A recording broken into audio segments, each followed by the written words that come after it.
Hi, good evening. Coffee తాగారా? మన curry పాయింట్లో కూడా ఈరోజు కొంచెం చికెన్ పకోడీ వేద్దామని ఆఫ్టర్నూన్ చికెన్ పకోడీ డెలివరీ తీసుకెళ్ళాను కదా, ఇంకా మనకు కూడా వేద్దామని అయితే కొంచెం తీసుకొచ్చాను. అయితే బాగా కూల్గా ఉంది, అందుకని చికెన్ పకోడీ వేద్దాం ఈరోజు స్పెషల్గా అని తీసుకొచ్చాను. దీనిలో నా స్వార్థం కూడా ఉందిలే, పైసలు వస్తాయి.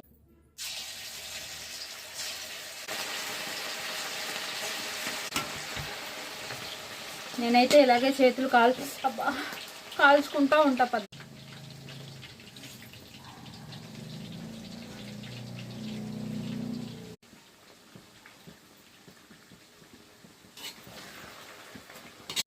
చేయి చూడండి ఎంత కాలిందో, ఆయిల్ ఫైనల్గా మన చికెన్ పకోడీ కంప్లీట్ అయిపోయింది.